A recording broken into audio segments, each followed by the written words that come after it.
를 보내고 계십니까? 하나님께서 여러분과 저에게 아름다운 결실의 계절을 주신 것을 인해서 감사합니다.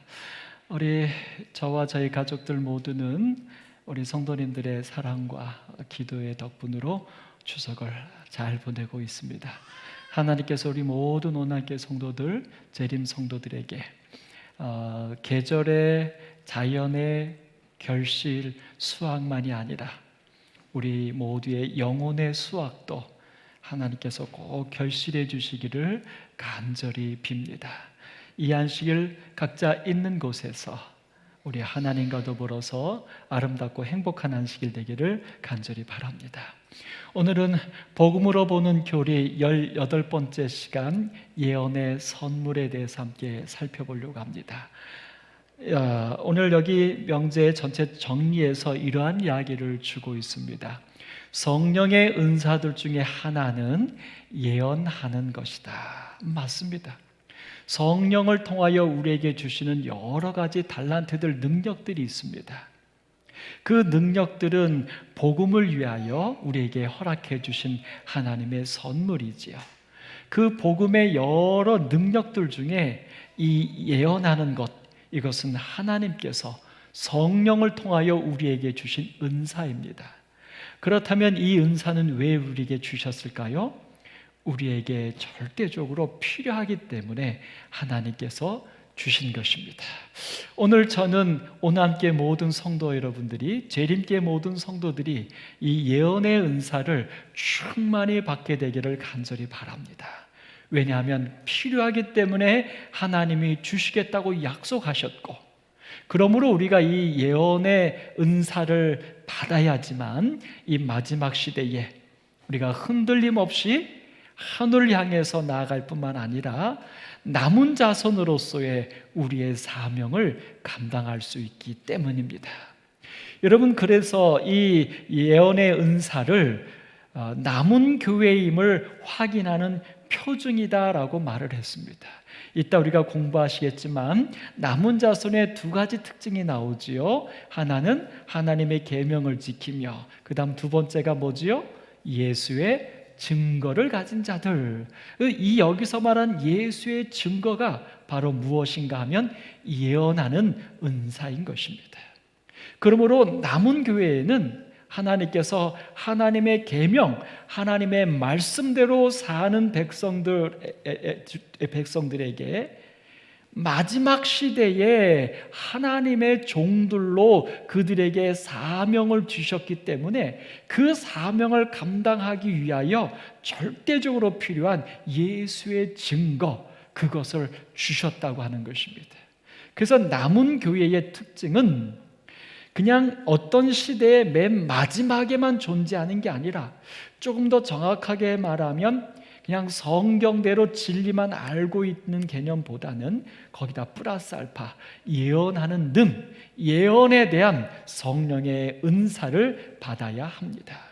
그래서 이 남은 교회의 특징 가운데 하나로 예언의 은사를 이야기했고, 여기서 말합니다. 그것은 엘렌 G 화이트의 봉사를 통해 나타났다라고, 우리 엘렌 G 화이트 부인과 그를 통하여 우리에게 주신 예언의 은사, 예언의 기별들에 대하여 분명하게 그 가치를 이야기해 주고 있습니다. 이 부분에 대해서는 이따가 이것이 무슨 의미인지는 좀 더 정확하게 살펴볼 것입니다. 그래서 이 엘렌 G 화이트 부인을 통해서 우리에게 주신 예언의 은사, 예언의 선물, 우리가 예언의 신이라고 하는 단어는 사실 성령이거든요. 그러니까 예언의 성령의 가스를 통하여 우리에게 준 예언이라는 개념입니다.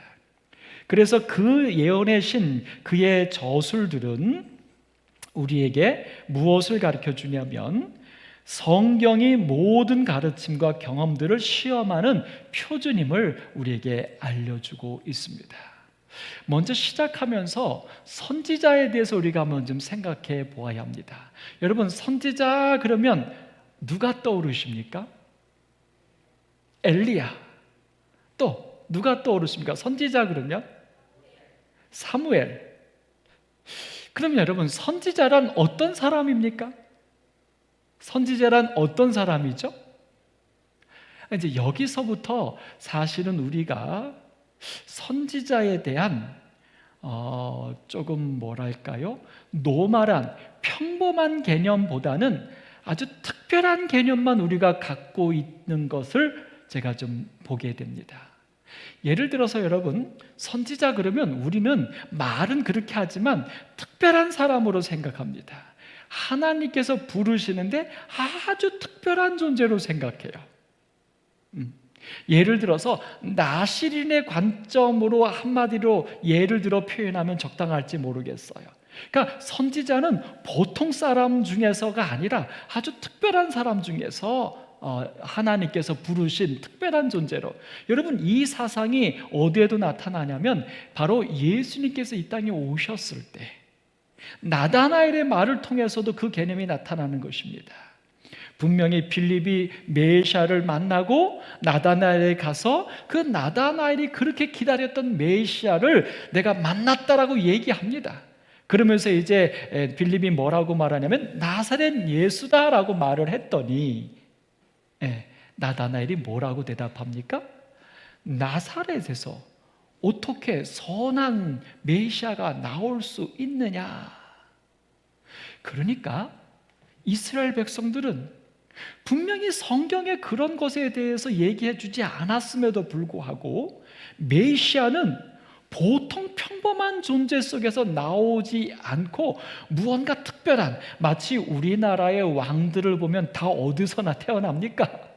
엄마 뱃속에서 나온 존재들, 그냥 편안하게 나온 존재들이 거의 없어요. 뭐 알에서 나온다든지 뭐 두꺼비 어쩌고 저쩌고 그 다음에 뭐 곰의 자손이고 뭐 다.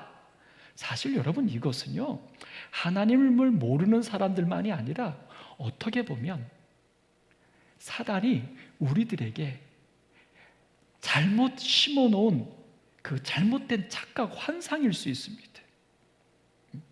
예수님은요, 이사야서에도 보면 볼품이 없다 이런 표현도 쓰고요. 이미 예수님은 아주 특별한 뭐 이렇게 막 하늘에서 막 떡 떨어지거나 막 어떤 막 영웅처럼 태어나거나 이런 게 아니라 아주 평범한 사람의 아들 인자로 올 것을 예언을 그렇게 해 놓았는데 사람들은 이상하게 메시아는 그렇게 오면 안 될 것처럼 그들 스스로 생각했다는 거죠.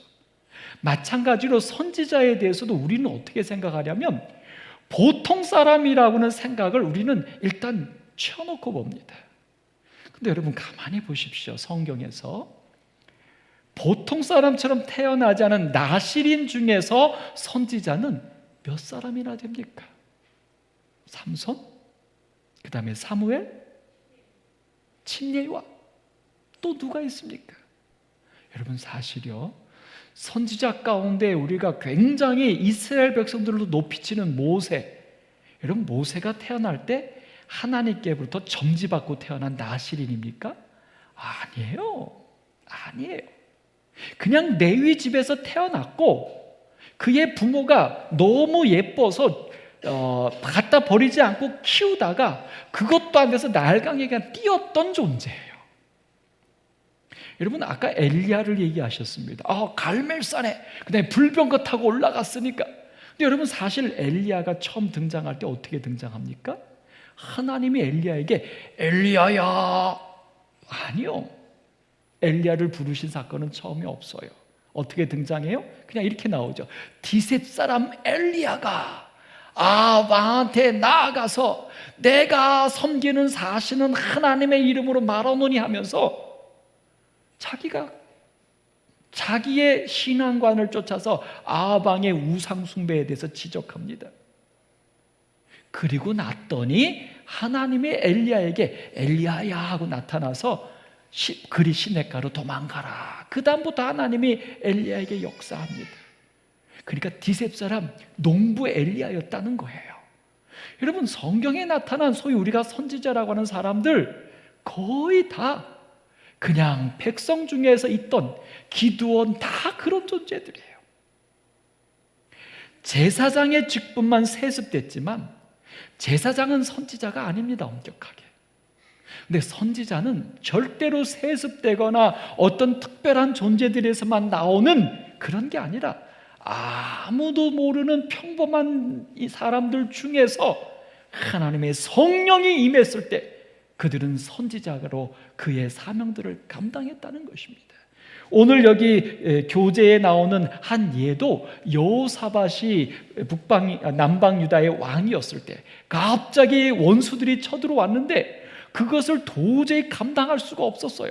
여호사밧이 정말 하나님 앞에 개혁을 일으키고 남방 유다의 새로운 어떤 부흥을 일으키고 막 시작했던 때였기 때문에 아직 군사적으로 그 적들을 감당할 수 없었을 때였어요. 이때 여호사밧이 이것을 어떻게 해결할 방법이 없기 때문에 여호사밧이 무엇을 외쳤냐면 두려워하며, 여기 3절 역대하 20장 3절 두려워하며 여호와께로 낯을 향하여 간구하고 자기 혼자만 하지 않고 어떻게 했냐면 온 유다 백성들에게 금식하라고 공포합니다. 그리고요 유다 사람이 여호와께 도우심을 구하라여 모두 유다 성읍에서 다 모여옵니다. 그러니까 왕이 다 오라고 안 했어요. 그냥 내가 하나님께 기도할 테니 너희들도 금식하며 기도하자. 그래서 왕이 기도하는데 백성들이 다 모인 거예요. 이 뒷부분에 보면 이 모인 곳에 누구까지 왔냐면 보통 남자들만 오잖아요. 아니었어요. 여기 뭐라고 기록하냐면 아내들과 자녀들까지 다 모였다고 기록합니다. 그렇게 온 유다가 왕과 더불어서 하나님 앞에 지금 쳐들어오는 적들을 향하여 우리를 구원해 주시기를, 우리는 그들을 맞서 싸울 아무런 힘도 준비도 되지 않았음을 하나님께 막 금식하며 기도합니다. 근데 그렇게 기도할 때에 여기 성경에 보니까 어떤 일이 있어요? 여호와의 영이, 성령이, 신이 회중 가운데서 그 모여있는 유다 백성들, 남자, 여자, 어린아이들 다 모여서 원수들의, 적군들의 쳐들어오는 곳에서 자기들을 구원해달라고 기도하던 그 모임 속에서 레위 사람 야하시엘에게 임하셨으니, 그러니까 이 야하시엘은요 선지자가 아니었어요. 그냥 레위 사람으로서 오늘 왕과 함께 하나님께 기도하려고 그곳에 왔던 한 존재였어요.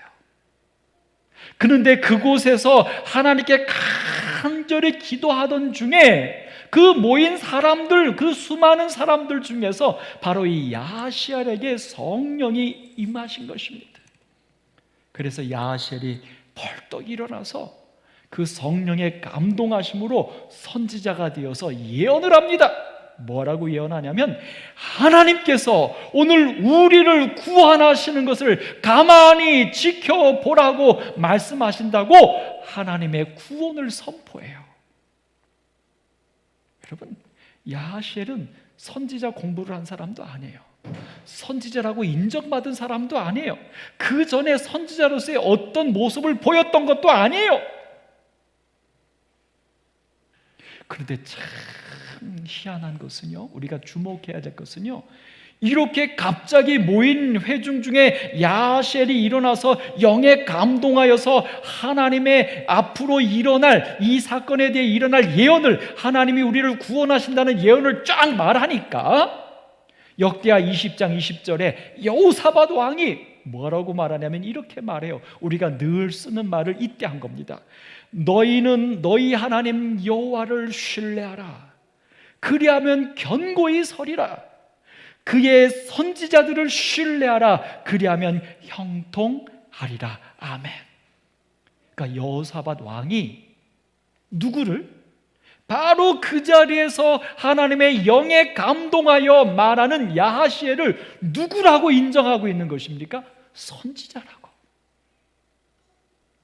여러분, 그러니까 나사렛에서 선한 것이 날 수 있습니까? 그렇게. 그럼 선지자는 특별하게 정말 뭔가 다른, 어떻게 보면 인간이 아닌 그런 어떤 존재로 우리가 인지하고 있는 것, 한번 깊이 생각해 볼 일입니다.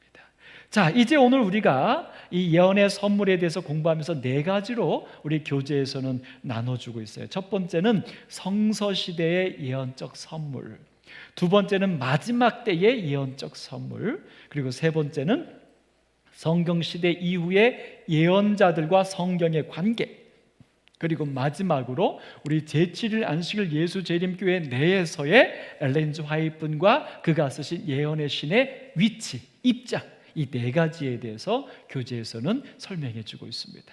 우리 네 가지 사실을 마태복음 1장에 예수님이 잉태되어 태어나는 그 장면의 말씀을 소재로 해서 한번 살펴보려고 합니다. 여러분, 먼저 첫 번째입니다. 성서시대의 예언적 선물이에요. 마태복음 1장에 보면 20절에 이 일을 생각할 때에 주의 사자가 현몽하여 이르되, 이게 뭐냐면 요셉이 마리아와 정혼했는데, 약혼이죠.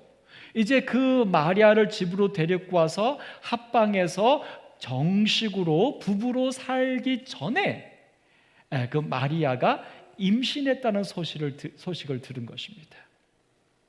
이 소식을 듣고 요셉이 그 마리아의 간음한 것을 드러내어 마리아를 돌에 맞아 죽도록 하지 않고 가만히 끊고자 그렇게 이 요셉이 나름대로 선한 마음을 가졌어요.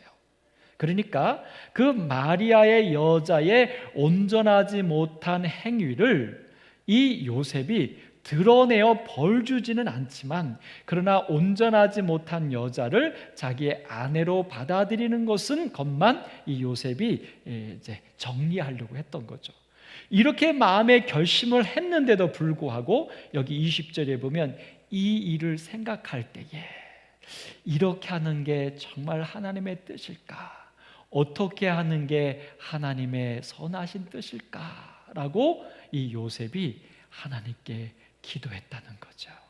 그의 생각은 이렇게 정리하고 있음에도 불구하고 정말 하나님의 뜻은 무엇일까를 이 요셉이 구했던 거예요. 그렇게 생각을 하다가 그만 깜빡 잠이 들었나 봅니다. 바로 그때 요셉의 꿈속에 주의 사자, 천사가 나타나서 현몽해요. 그래서 뭐라고 말하냐면 다윗의 자손 요셉아, 그러면서 우리가 아는 것처럼 그 마리아를 데리고 오는 것을 두려워 말라. 그러면서 무슨 말을 합니까? 마리아가 잉태한 것은 그런 그런 더러운 행위로 ing태된 게 아니라 성령으로 잉태되어서 예수를, 메시아를 잉태했노라. 그래서 이 이야기를 딱 꿈 가운데서 들었던 이 요셉이 깨어나서 어떻게 했습니까? 24절, 요셉이 잠에서 깨어 일어나 주의 사자의 분부대로 행하여 그의 아내를 데려와요. 그리고서는 요셉이 동침하지 않아요. 언제까지? 그 잉태한 아이를 출산하여 예수라고 이름 붙일 때까지. 여러분, 분명히 이 요셉에게 있어서 이 마리아가 임신한 것은 이거는 예언입니다. 그리고 그 임신한 그 아이가 메시아라고 하는 것도 예언입니다. 요셉이 알고 준비한 게 아니에요. 근데 여러분, 사실 요셉은 선지자입니까? 우리는 요셉을 선지자라고 누구도 말하지 않고 생각하지 않습니다. 한 번 더 생각하면 요셉도 선지자야 라고 말을 할 수 있지요. 바로 이것이 우리가 선지자에 대해서 갖고 있는 작은 편견이요, 오해라는 것입니다. 그렇다면 여러분, 마리아는 누굴까요? 마리아는요, 여러분, 지금 캐톨릭에서는 이 마리아를 성모라고 해가지고 어떻게 보면 예수님보다 더 높이 올리고까지 있어요. 근데 여러분과 저는 마리아를 어떻게 생각합니까? 그냥 예수님의 어머니, 모친 정도로만 생각하고 말아요. 맞습니다. 맞지만 사실 이 마리아도 어떻게 됐습니까? 어느 날 주의 사자가 마리아를 찾아오잖아요. 그리고 내가 임신하겠다고 말하잖아요. 그랬더니 마리아가 나는 남자를 알지 못한다고, 지금 이 마리아가 누구랑 지금 만나고 있는 거예요? 주의 사자와 이야기하고 있는 거예요. 그리고 지금 주의 사자가 마리아에게 얘기하는 게 무슨 얘기예요? 과거에 있었던 얘기예요? 현재 일어날 얘기예요? 아니요. 미래에 있을, 임신하며 출생하며 그 아이가 메시아가 될 것에 대하여 지금 마리아에게 말해주고 있는 거예요. 이때 마리아가 어떻게 합니까? 주의 계집종이니 주의 뜻대로 이루어지리다. 여러분, 마리아는 선지자입니까? 아닙니까? 사실 선지자라는 말의 뜻이 뭡니까? 선지자, 미리 아는 자예요. 하나님이 미리 알려준 거예요. 좀 더 정확하게 말하면 하나님에 대하여, 아니죠, 사실은 하나님이 우리에게 주시는 미래에 대하여, 예언에 대하여 미리 아는 자, 그게 선지자입니다. 오늘 우리가 갖고 있는 선지자에 대한 편견, 우리가 좀 한번 좀 벗어나기를 간절히 바랍니다. 여러분, 그래서 우리 교재에서는 이렇게 말해요. 교재 306쪽에서는 죄로 인하여 하나님과 사람 사이에 간격 없는 교시는 끝났지만 하나님은 인류와의 친밀한 관계를 포기하지 않으셨다. 죄 때문에 더 이상 아담과 하와가 나무 뒤에 숨어야 하는 이런 문제가 생겼지만, 죄 때문에 하나님을 직접 보게 되면 우리가 이렇게 존재할 수 없는 더러움이 되었지만, 그래서 우리 스스로는 하나님을 만날 수 없는 그런 어떤 부족한 존재가 되었기 때문에 하나님은 어떻게 하셨다고요? 하나님이 방법을 찾으시는 겁니다. 어떻게 하면 사람들과 함께 할까? 플러스 알파, 어떻게 하면 이 사람들에게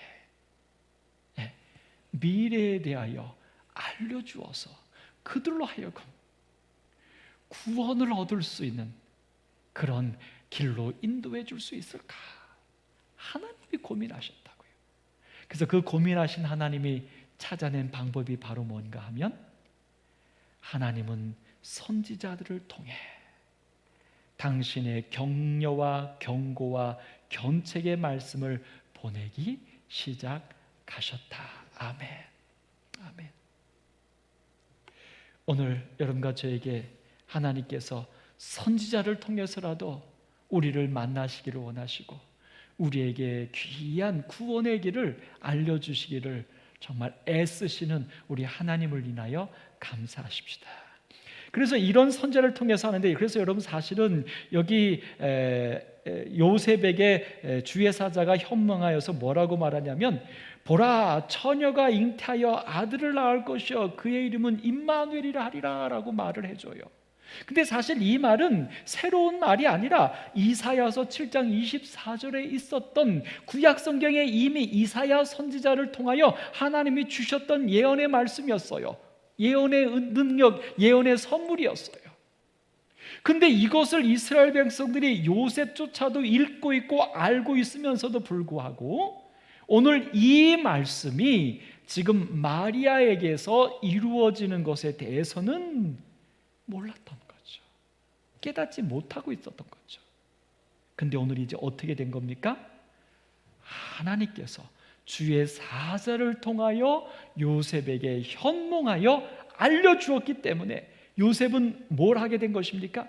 지금 마리아에게 잉태된 그 존재가 메시아라는 사실을 미리 알게 된 것입니다. 그러므로 요셉도 선지자입니다. 마리아도 선지자입니다. 오늘 이 귀한 사실을 인해서 우리는 선지자에 대한 개념을 좀 이렇게 정리해 볼 수 있습니다. 교재 306쪽에 보면 성경에서 선지자는 하나님으로부터 기별을 받아 그 내용을 그분의 백성에게 전달하는 사람이다. 이게 선지자의 의미예요. 그 다음에 교재 307쪽에는 선지자라는 용어는 하나님께서 당신을 위하여 임명하신 대변자, 그러니까 모세가 나는 입이 어눌하다 하니까 아론이 있다라고 말하면서 아론이 너의 말을 대신 전할 거다라고 할 때, 그때 그 아론을 하나님이 소개해 줄 때 썼던 그 히브리어 로후가 사실은 이 선지자라고 하는 단어인 것입니다. 그러니까 대변자, 그래서 대언자, 그래서 계시록 19장은 대언의 영이란 말이 그거예요. 그러니까 성령을 대신해서 말해주는, 바로 그것이 선지자의 내용입니다. 그 다음에 세 번째로 교재 307쪽에는 선견자라는 표현도 나옵니다. 근데 이 선견자는 뭐냐면 예언의 선물을 가진 사람들을 지칭하는 또 다른 표현인데, 선견자라는 칭호는 선지자가 하나님의 기별을 받은 것, 미리 보는 것, 그것을 강조한 이야기라는 거예요. 그러니까 다른 말이 아니라는 거예요. 먼저 아는 자, 이게 선지자고, 그거 알게 된 것은 어떻게 알게 되냐면 미리 보았기 때문이라고 하는 거예요. 근데 본 거는 어떻게 봐요? 성령이 보게 하신 거죠. 그러므로 성령을 통하여 하나님의 뜻을 미리 아는 자, 그 자들이 바로 선지자입니다. 그럼 우리 이 말씀을 좀 한번 우리 속에 한번 가볼까요? 먼저라고 하는 것입니다. 먼저라고 하는 것. 이 먼저는 시간의 개념도 있습니다. 그렇죠. 그러니까 이제 오늘 이 본문으로 보면 예수님이 메시아란 사실을 다른 유대인들은 언제나 알게 됐죠? 다른 유대인들은 언제나 알게 됐습니까? 언제나요? 예수님이 십자가에 달려 돌아가시고 난 이후에야. 제자들도 마찬가지죠. 그런데 누구는요, 적어도 마리아와 요셉은. 그래서 마리아에 대한 여러 이야기가 나올 때 이러잖아요. 그 말을 마음에 두니라, 뭐 이런 얘기 계속 나오잖아요. 그러니까 이 마리아는 예수가 자기가 낳은 아들이지만 누구라고 이미 마리아는 그 개념이 좀 어렴풋했을지 모르지만 이 예수는 보통 사람의 아들이 아니라 하나님이 보내신 선지자다라고 마리아는 미리 알고 있었던 거예요. 요셉도 성경에 나중에 등장하잖아요. 아마 먼저 죽은 걸로 우리가 이해하죠. 요셉도 죽을 때에 어떻게 죽었을까요? 그의 아들이라는 개념만이 아니라 누구라고요? 하나님이 보내신 최소한 선지자, 아니면 적어도 저희가 믿기는 메시아라고 믿고 죽었을 거라고 보는 것입니다. 미리 아는 거예요. 그래서 제자들이 미리 알기 때문에 모르는 사람들에게 그걸 알려주잖아요. 그러므로 제자들도 우리는 뭐라고 해요? 사도, 제자라고 하는 말 속에는 또 무엇도 사실은 포함하냐면 선지라는 개념도 포함하고 있는 것입니다. 그렇다면 여러분, 이 땅에 선지자가 또 누가 있을까요? 예, 오늘 저는 여기까지 가기를 원하는 것입니다. 오늘 여러분과 제가 하나님의 말씀 성경을 알고 계시죠? 그러니까 시간의 개념만이 아니라 이제 무엇의 개념도 있냐면 사람들 사이에서 알고 모르고도 개념도 있어요. 그러니까 내가 누구가 모르고 있는 성경의 진리를 내가 알고 있다면 나는 그 사람에게 누가 되어야 합니까? 선지자로서의 역할을 해야 하는 것입니다. 그러므로 사실 우리 모두는 하나님의 선지자로 부름을 받은 하나님의 종이어야 합니다. 그것을 위해서 하나님께서는 우리에게 진리를 주신 것입니다. 그냥 나를 깨닫게 해서 나만 구원받게 하려고 주셨다면 성경에 전도해라, 알려주어라, 가르쳐라, 선교해라 이런 말 우리에게 분부하지 않으셨을 거예요. 그럴 필요가 없지요.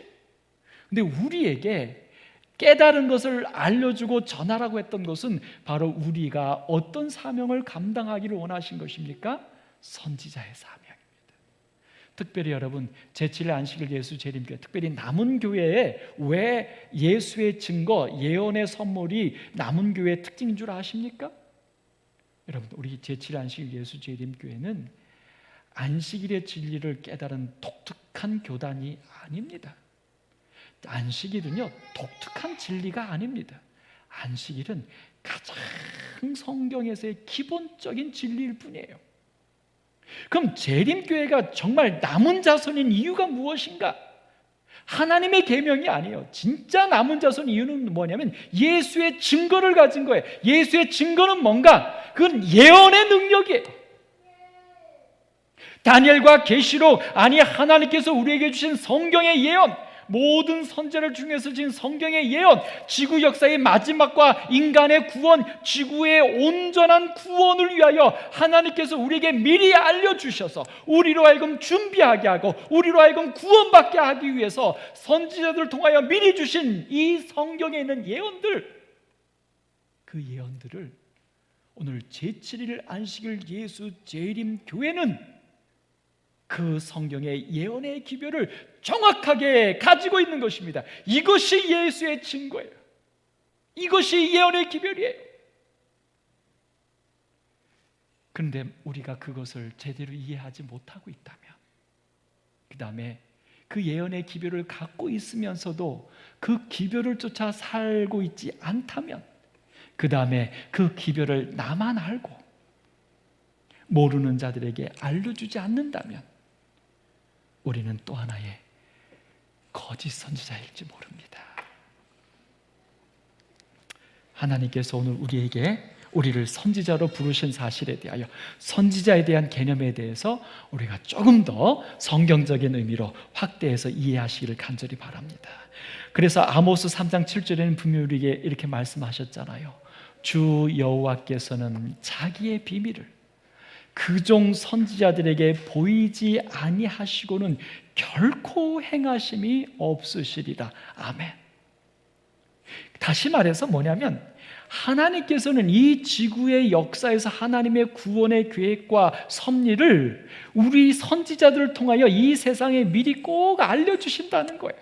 특별히 하나님께서 주도하시는 어떤 선악의 대쟁투의 역사에서는 특별히 그것이 선인과 악인, 구원과 멸망이라고 하는 관점에서의 문제에 있어서는요, 성경에서 보면 한 번도 알리지 않고 행하신 적이 없습니다.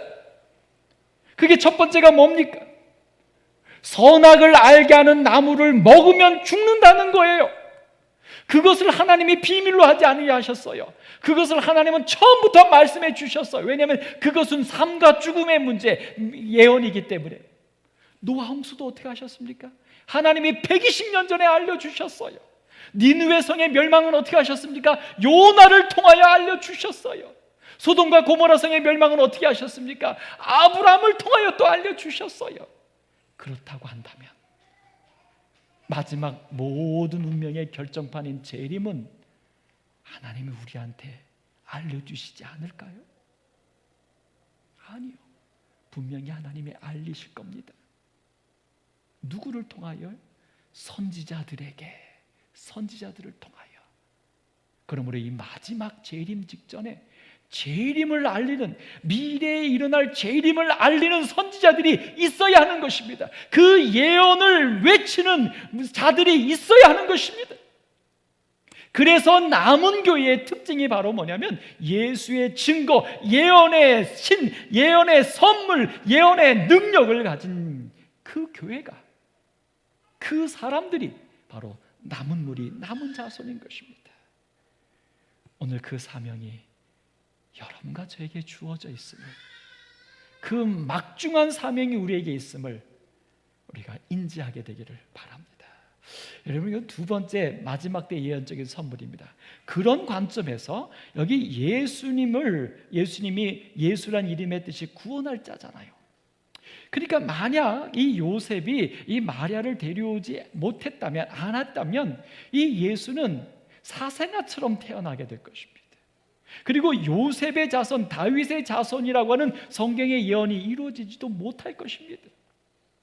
그러니까 하나님이 어떻게 하셨어요? 이 요셉에게 그 예언이 이루어지도록 예언을 미리 알려주셔서 요셉이 그 예언을 이루도록 선지자로 역할을 감당하도록 알려주셨다는 거예요. 결국 이 예언의 선물은 우리의 구원을 위하여 하나님께서 우리에게 주시는 선물이라는 것입니다.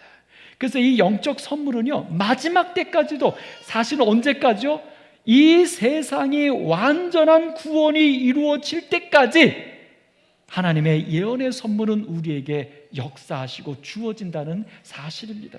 여기 교리 308쪽에 보면 이런 이야기를 주고 있습니다. 많은 그리스도인은 예언의 은사가 사도시대의 종결과 더불어 끝났다고 믿는다. 이래서 문제예요.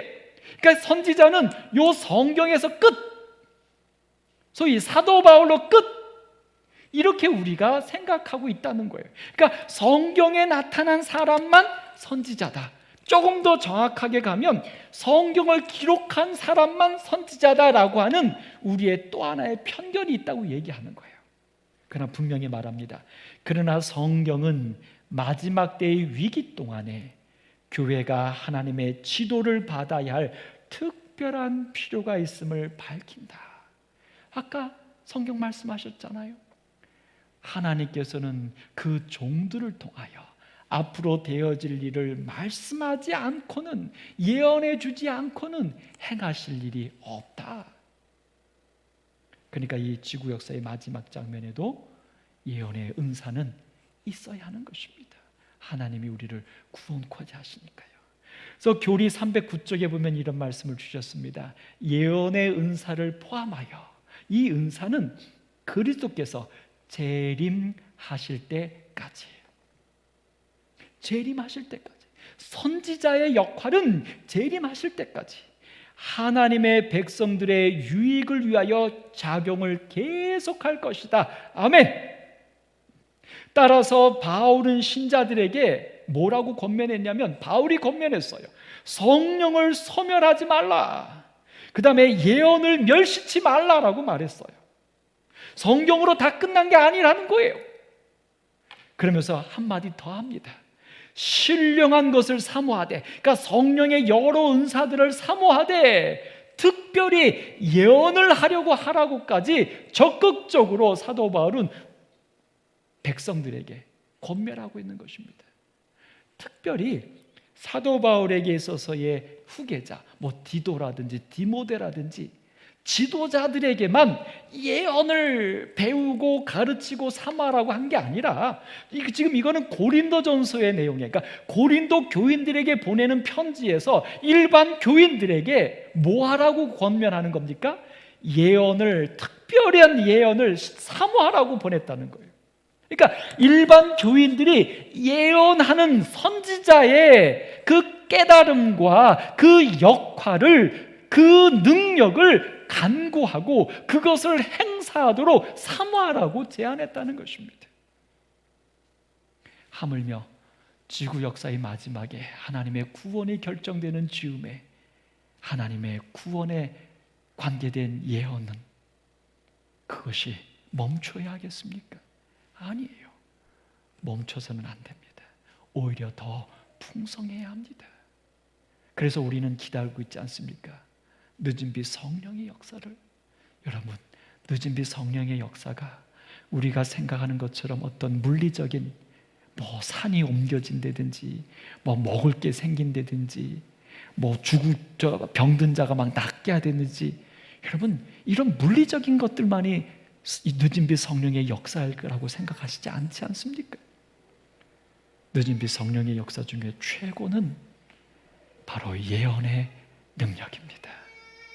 다시 말하면 성경에 앞으로 일어날 미래에 대하여 주신 그 말씀을 온전히 이해하고 깨닫고 그것을 모르는 자들에게 잘 풀어서 알려줌으로 그들이 미래를 구원을 위하여 준비할 수 있도록 하는 선지자의 사명을 감당하는, 남은 자손의 사명을 감당하는 이 능력이야말로 정말 이 마지막 시대에 성령의, 늦은 빛 성령의 강력한 역사 중에 꼭 필요한 절대적인 것임을 우리는 확인하게 됩니다.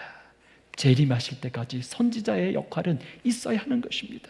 여러분, 마태복음 24장에서 예수님께서 재림의 징조를 이야기하면서 그 중에 하나를 뭘로 말하냐면 거짓 선지자가 많이 일어나서 미혹하겠다 그랬어요. 여러분, 지구 역사의 마지막 재림의 징조 가운데 거짓 선지자가 일어난대요.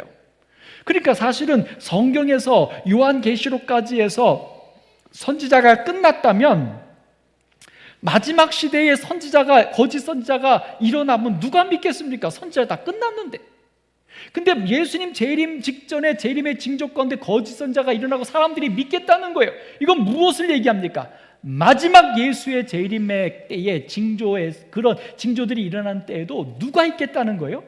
선지자가 있으니까 그 선지자 중에 거짓 선지자도 일어나고, 그래서 사단은 거짓 선지자로 가장하여 사람들을 유혹하는 이 술수가 일어난다는 것이죠. 다른 말로 말하면 맞습니다. 재림의 징조 가운데 거짓 선지자만 있는 게 아니라 누구도 있어야 합니까? 하나님이 보내신 참 선지자, 예언의 능력을 가지고 복음을 전하는 선지자들이 마지막 시대에도 있어야 하는 것입니다. 오늘 이것을 통하여 요엘서 2장 28절에는 분명히 우리에게 예언해 주고 있어요. 요엘서니까 구약이죠. 그래서 이것은 마치 신약 시대 전의 예언이라서 그때로 적용하려고 하는데, 여기 분명히 뭐라고 하면 31절입니다. 여호와의 크고 두려운 날이 이르기 전에 노래한 것이죠. 해가 어두워지고 달이 핏빛같이 변하려니와. 여러분, 여기 여호와의 크고 두려운 날, 이 날에 대해서 뭐라고 하냐면 해가 어두워지고 달이 핏빛같이 변한대요. 이 해가 어두워지고 달이 핏빛같이 변하는 장면은 바로 마태복음 24장의 재림의 징조 가운데 나타난 그 장면이에요. 결국 요엘서 2장에 있는 이 요엘의 예언은 구약이 끝나가는 그때 당시 이스라엘의 멸망을 예언한 게 아니라, 이것은 바로 온 세상의 멸망, 마지막 때 예수님의 재림의 때를 예언한 것입니다. 그런데 그 마지막 재림의 때에 어떠한 일이 벌어지겠다고요? 28절입니다. 내가 내 영을, 하나님의 영, 하나님의 신, 그 영을 만민에게 부어준다. 어느 특별한 한 사람한테 준다는 게 아니에요. 나시린에게 준다는 게 아니에요. 그 마지막 시대에 이 여호와의 크고 두려운 날, 예수님의 재림의 날, 그때 살아있는 사람들 중에서 만민에게 성령을 보내주겠다고요. 영을 주겠다고요. 그래서 어떤 일이 벌어지냐면 자녀들이 장래일을 말한대요. 미래를 예언한대요. 여러분, 우리가 미래를 예언한다 그러니까 굉장히 막 이렇게 점치는 것처럼 생각되는데요. 여러분, 이거 어려운 거 아닙니다. 왜 어려운 게 아니에요? 이미 성경에 뭐가 다 예언돼 있어요? 지구의 마지막, 정말 우리 솔직히 재림교회들은 천년기 이후에, 삼림 후에 새하늘과 새 땅까지 성경에 다 예언돼 있잖아요. 근데 이거를 사람들이 모른단 말이에요. 누구만 정확하게 알고 있어요? 제7일 안식일 예수 재림교인들. 그래서 우리는 뭐라고 말해요? 남은 자손이라고 말하는 이유가 뭔지 아십니까? 대언의 영, 예수의 증거, 예언을 갖고 있어요. 그러니까 자녀들이 장래를 말하는 거, 여러분, 애들이 막 영에 감동하여서 막 비몽사몽간에 막 이렇게 오해하지 마십시오. 우리 아이들이 뭘 할 줄 안다는 거예요? 사람들에게 다니엘과 계시록을 통하여 그들에게 지구 역사가 앞으로 어떻게 흘러갈지, 어떤 일이 벌어질지, 이런 것들을 그 어린 자녀들이 다 이해하고 그것을 말하고 그 예언을 따라서 선지자처럼 산다는 것입니다. 오늘 남은 자손이, 오늘 재림교인들이 미래를 막 노스트라무스처럼 예언하는 걸 얘기한 줄 아십니까? 그게 예언의 신, 예언의 능력인 줄 아십니까? 아니에요. 성경에 이미 우리의 구원을 위하여 완벽하게 예언을 다 해놓으신 이 예언의 기별을 우리가 다 깨달아 알고 성령을 통하여 그것을 우리의 삶에서 그 예언의 말씀을 따라서 선지자처럼 살아내고, 우리의 삶과 우리의 말과 우리의 모든 것들을 통하여 그 예언을 외치는 자들, 바로 그것을 예언하고 있는 거예요.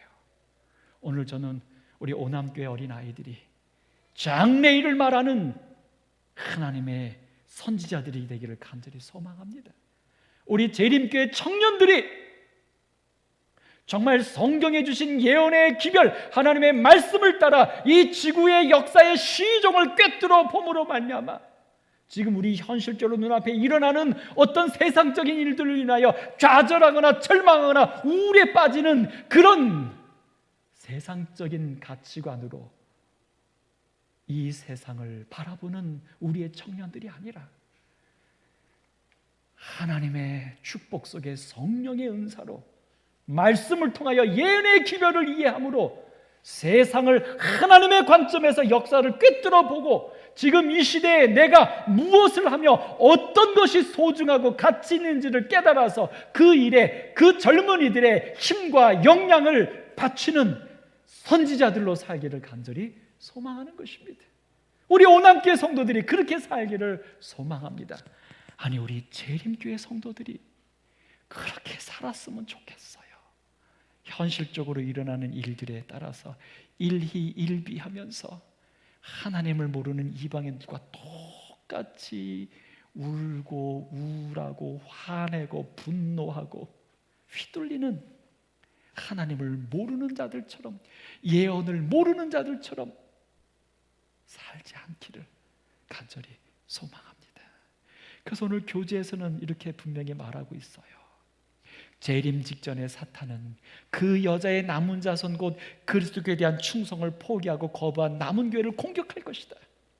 요한계시록은 남은 교회를 구성할 충성된 시대의 특성을, 하나님의 계명을 지키며 예수의 증거, 예수님이 하신 증거, 예수님을 통하여 주신 성령의 증거, 예언의 능력, 예언, 이것들을 가진 자들을 사단은 공격한다고요. 그래서 오늘 그 예언의 예수의 증거, 대언의 신, 이것은 재림 때에 그들의 구주와 연합파로 그들을 안전하게 인도할 것이다. 예언의 기별이에요. 오늘 여러분과 저의 삶 가운데 이 예언의 기별이 우리의 삶을 인도하는 큰 기준이 되기를 간절히 바랍니다. 세 번째, 성경시대 이후의 예언자들과 성경인데요, 여러분 여기에서 우리에게 말하는 것은 이제 엘렌 G 화이트에 대한 이야기를 좀 주고 있어요. 그래서 선지자가 정말 참인지 거짓인 대해서 얘기하는 것인데요, 여러분 이 부분은 우리가 간단하게 좀 넘어가지만 중요한 부분입니다. 여기 교재 312, 313쪽에 이런 말씀을 주고 있어요. 성경 그 자체가 예언의 선물의 산물이다. 성경이, 이 성경이 예언의 증거, 대언의 영의 산물이라는 거예요. 성경 시대 이후에 그것은 성경을 대신하거나 성경의 일부분으로 편입되지 않았다. 여기서 말한 그것은 뭐냐면 다른 예언의 신을 말해요. 우리 재림교회가 이야기하는 예언의 신, 엘렌 G 화이트분이 쓰신 그 예언의 신, 그것이 성경의 일부분으로 포함되지 않았다고요. 왜냐하면 중요한 말입니다. 성경의 정경은, 여기 66권으로 묶여진 이 성경의 정경은 이미 뭐 되었기 때문이다? 완성되었기 때문이다. 아멘. 그러니까 이 성경만 가지고 이미 뭐가 필요 없다는 거예요? 다른 게 필요 없다는 거예요. 우리 인간이 죄가 들어온 이 지구가 하나님으로 다시 회복되는 그 역사를 위하여 하나님이 우리에게 주신 완벽한 기별이라는 거예요. 이거 외엔 다른 게 필요 없다는 거예요. 그래서 예언의 신도 정경에 들어가지 않는다는 거예요. 예언의 선물은 사도시대에서처럼 마지막 때도 기능을 발휘한다. 그 선물의 취지는 근데 그 예언의 신은 왜 주어졌냐면 성경을 신앙과 행위의 기초로 높이고 그 가르침들을 설명하고 그 원칙들을 일상생활에 적용하는 것이다. 그러니까 성경을 대신하거나 보완하는 게 아니에요. 성경은 이 성경 자체로 완벽한 겁니다. 이것만 가지면 구원에 문제가 없어요. 하나님의 구원의 역사에 우리 인간에게 필요한 모든 것들을 다 주신 것입니다. 그러면 예언의 신은 뭔가? 이 성경의 완벽한 것을 우리의 삶에, 이 시대의 삶에 어떻게 적용할지에 대하여 이 시대의 선지자가 이 시대에 맞게 그것을 풀어주는 것이라는 개념입니다. 여기서 더 나아가지 않게 되기를 바랍니다. 그래서 그 선물의 취지는 바로 이렇게 말하고 있죠. 그래서 여러분 제가 이렇게 한번 좀 그려봤어요.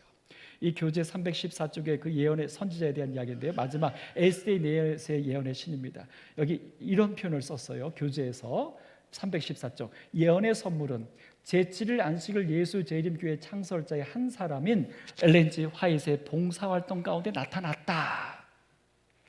여러분 저는 이 문구가 조금 제 개인적인 관점에서는 아쉽습니다. 왜 아쉽냐면 사실 여러분 우리 제7일 안식일 예수 재림교회를 2단으로 말하는 여러 이유 중에 한 가지가 엘렌 G 화이트 부인이라고 하는 교주가 있다, 이거잖아요. 여러분 사실 우리 엘렌 G 화이트 부인 우리에게 교주 아니잖아요. 근데 지금 여기 표현에 보면 그렇게 제3자들은 말할 수 있는 소지가 좀 있지 않나 싶습니다. 다시 말해서 무슨 얘기냐면 지금 남은 자손의 특징, 성경적으로 말하는 남은 자손의 특징인 예수의 증거, 대언의 영, 이것을 갖다가 지금 이 표현으로는 다 뭐예요? 이 예수의 증거, 대언의 영이 누구다? 엘렌 G 화이트 예언의 신이다, 이렇게 연결하고 있다는 거죠. 이 표현으로 보면 남은 자손의 특징이 성경으로 말하는 것은 예수의 증거, 대언의 영, 성령의 역사, 성령이 만민에게 부어주겠다. 젊은이가, 어린아이가 장래일을 말하고 전문의가 뭐 이런 거예요. 이게 성령의 예언의 역사예요. 예언의 능력의 마지막 시대에 주시는, 만민에게 주시는 성령의 예언의 능력이에요. 근데 지금 우리 교리에서는 그 모든 예수의 증거, 대언의 성령의 역사를 누구랑 일치시키고 있습니까? 엘렌 G 화이트분하고만 일치시키고 있어요. 이러니까 어떻게 돼요? 우리 생각에 엘렌 G 화이트분만 선지자야. 그럼 우리는 아무것도. 이게 성경의 가르침은 아니기 때문에요. 그러면 이 문제를 우리는 어떻게 이해해야 될까? 여기 있는 이 문구를 좀 바꾸면 어떨까 싶어요. 이렇게요. 제7일 안식일 예수 재림교회 창설자의 한 사람인 엘렌 G 화이트 부인의 봉사활동 가운데도 예언의 선물은 나타났다. 이렇게 되면 어떻게 돼요? 그러니까 남은 자손의 특징인 성경의 예언의 증거, 성경의 하나님 주신 예언의 이 증거를 다 이해하고 깨달은, 그리고 그 말씀대로 살아가고 그것을 전하는 그 남은 무리, 만민에게 부어준 성령의 능력으로 살아가는 그 남은 자손들, 그 모든 만민에게 주신 성령의 예언 중에 엘렌 G 화이트 부인도 그 예언의 선물을 받은 선지자의 역할을 감당한 분이다. 여러분, 이게 성경적입니다. 여러분과 저도 선지자로 역할을, 남은 자손으로 역할을 감당해야 하니까요. 여러분, 그래서 분명히 엘렌 G 화이트 부인은 성경에 대해서 교재 319쪽에 말합니다. 뭐라고요? 성경만이 모든 것의 표준이고 모든 것의 계시자의 시금석이다. 엘렌 G 화이트 부인 자체가 결코 본인이 받은 계시들을 성경을 대체하거나 대신하지 않고요, 엘렌 G 화이트 부인 평생에 성경을 높였습니다. 우리가 잘 알잖아요. 그 다음에 또 뭐라고 말씀하셨습니까? 그 엘렌 G 화이트 부인이 자기가 쓴 글은 뭐냐면 소홀히 했던 성경 말씀, 우리가 소홀히 했던 성경 말씀으로 우리를 인도하기 위하여 쓴 글이다, 하나님이 주신 선물이다라고 말했을 뿐입니다. 성경을 대체하는 게 아닙니다. 그 다음에 또 예언의 신에 뭐라고 말씀하세요? 엘렌 G 화이트 부인은요, 기록된 증언들은 새 빛을 주기 위해서가 아니라 이미 계시된 영감의 진리들을, 성경에 이미 주신 예언의 진리들을 우리의 마음에 새기도록 하기 위하여 자신이 일했고 하나님이 자기의 기별을 주셨다는 것입니다. 마지막으로 엘렌 G 화이트 부인은 우리에게 이렇게 말합니다. 성령을 허락하신 것은 당신의 종들에게 말씀을 바로 이해시켜주고 실행하게 하기 위해서다. 여러분, 만약요 엘렌 G 화이트 부인이 지금 만약 살아나셔서 지금 우리 주변에서 일어나고 있는 이 사태를 딱 보신다면 어떤 생각이 들까요? 제가 이 길을 가다 보면 사람들이 혼자 막 가면서 중얼중얼 좀 하고 막 소리들을 지르고 하죠. 제가 가끔 이런 생각이 들어요. 세종대왕이 지금 깨어나서 저 모습 보시면 미쳤다고 하겠다. 사실 뭐 하고 있는 거예요? 여기 귀에다 이어폰 꽂고 핸드폰으로 누구랑 통화하면서 걸어가면서 말하는 거예요. 근데 우리가 핸드폰이다 이걸 모르면 저 사람 미쳤다고 하겠죠. 엘렌 G 화이트 부인이 만약 지금 살아계시다면 얼마나 가슴 아플까? 왜? 자기가 쓴 글로 인하여 우리 사람들이 서로 싸워요. 이설이 만들어져요. 성경과 다른 이야기들을 주장을 해요. 때로는 성경을 무시하고 예언의 신의 말씀만 갖고 이게 옳다 저게 옳다 싸우고 있어요. 엘렌 G 화이트 부인이 만약 지금 그 모습을 보신다면 어떤 생각을 할까요? 자기가 괜한 일을 한다 싶은 후회가 되지 않을까요? 성도 여러분, 오늘 우리에게 주신 예언의 선물, 또 엘렌 G 화이트 부인이 분명히 수차례 여러 차례 그의 모든 말씀에서 이 말씀하신 대로 오늘 우리에게 주신 하나님의 예언의 선물이, 예언의 능력이 남은 자손의 특징이요 이미 성경을 통하여 우리에게 주신 것을 깨닫는 하나님의 진리인 것을 확신하시게 되길 간절히 바랍니다. 그리고 우리들의 삶을 통하여 결단코 하나님의 선물을 오해케 하거나 그것을 문제케 하지 않는 어리석은 우리들이 되지 않기를 간절히 바랍니다. 마지막 말씀 역대하 20장 20절로 결론을 맺습니다. 너희는 너희 하나님 여호와를 신뢰하라. 그리하면 견고히 서리라. 그의 선지자들을 신뢰하라. 그리하면 형통하리라. 누가 선지자입니까? 성령의 감동하심으로 하나님께서 우리에게 주신 완벽한 예언인 성경을 올바로 이해하고 하나님의 뜻을 따라 기별을 외치며 하나님의 구원을 말하며 그 말씀대로 사는 사람들, 엘렌 G 화이트만이 아니라 오늘 이 마지막 시대에 하나님의 남은 자손들이 되어야 할 바로 그 사람들, 오늘 여러분과 제가 하나님의 선지자로 이 마지막 시대에 하나님의 구원을 이루어내기를 간절히 바라면서 말씀을 마치겠습니다. 기도하겠습니다. 저희를 사랑하셔서 오늘 귀하고 복된 안식을 주신 하나님 감사합니다. 또 특별히 이 시간 정말 하나님께서 우리를 사랑하셔서 우리의 구원을 위하여 특별한 선물을 주신 것을 인해서 감사합니다. 우리가 잘못된 길로 접어들지 않고 하나님을 올바로 깨달아 알고 역사를 올바로 깨달아 알아서 한 명이라도 더 구원받도록 하시기 위해서 우리에게 완벽한 예언의 선물 성경을 주신 하나님을 인해서 감사합니다. 주님, 우리가 이 주신 말씀을 온전히 깨달아 이해할 수 있도록 예언의 능력을 허락하여 주옵소서.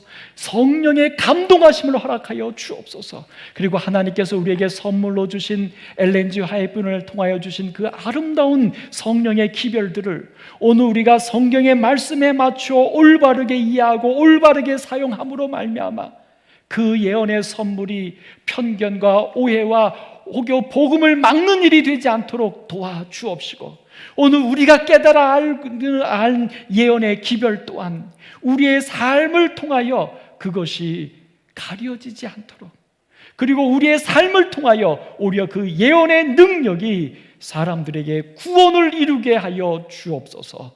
예수님의 이름으로 기도드립니다. 아멘.